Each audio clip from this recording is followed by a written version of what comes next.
தூத்துக்குடி அரசு பாலிடெக்னிக் கல்லூரிக்கு மாணவர் ஒருவர் எடுத்துச் சென்ற நாட்டு வெடிகுண்டு வெடித்ததில் அவரது கையில் பலத்த காயம் ஏற்பட்டது.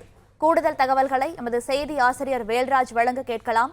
வேல்ராஜ், வணக்கம். இந்த சம்பவம் பற்றிய முழு விவரங்கள் என்ன, சொல்லுங்க. தூத்துக்குடி அரசு பாலிடெக்னிக் கல்லூரியில் இன்று ஒரு நாட்டு வெடிகுண்டு வெடித்திருக்கிறது. அதாவது இந்த கல்லூரியில் 1000க்கும் மேற்பட்ட மாணவர்கள் படித்து வருகின்றனர். தூத்துக்குடி மாவட்டத்தை சுற்றி இருக்கின்ற பல்வேறு பகுதிகளில் பல்வேறு கிராமங்களை சேர்ந்த மாணவர்களும் இங்கே பயின்று வருகின்றனர்.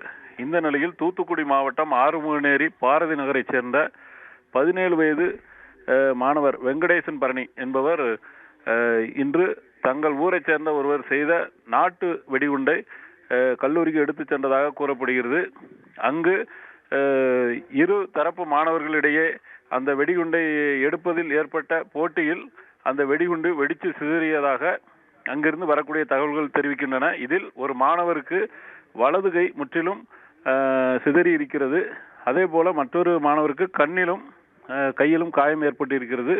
இது தொடர்பாக காவல்துறையினர் வழக்கு பதிவு செய்து விசாரித்து வருகின்றனர். அதே நேரத்தில் அந்த மாணவர்களுடன் இருக்கக்கூடிய இந்த சம்பவத்தை நேரில் பார்த்தவர்கள் கூறும்போது, ஏதோ முன் விரோதம் காரணமாக அந்த மாணவன் அந்த நாட்டு வெடிகுண்டை எடுத்து வந்து வீசியதாகவும் இதில் அவனுக்கு கையில் காயம் ஏற்பட்டதாகவும் தெரிவிக்கின்றனர். காரணம், அந்த சிகிச்சைக்கு அழைத்து செல்லப்பட்ட மாணவன் அவரது பெற்றோரிடம் நான் சும்மா விடமாட்டேன் என்று எச்சரித்த அந்த வீடியோ காட்சி வெளியாகி இருக்கிறது. அதனை வைத்து இது இரு தரப்புக்கு இடையே ஏற்பட்ட மோதல் காரணமாக இந்த சம்பவம் நடந்திருக்கலாம் என்று சந்தேகிக்கப்படுகிறது. தொடர்ந்து இந்த சம்பவம் தொடர்பாக காவல்துறையினர் விசாரணை நடத்தி வருகின்றனர்.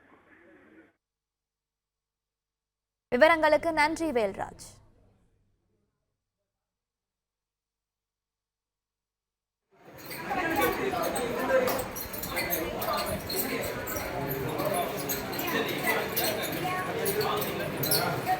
பிளே ஸ்டோர் மற்றும் ஆப் ஸ்டோரில் இருந்து பாலிமர் செயலியை QR கோடு மூலம் பதிவிறக்கம் செய்யுங்கள். செய்திகளை உடனுக்குடன் பெறுங்கள்.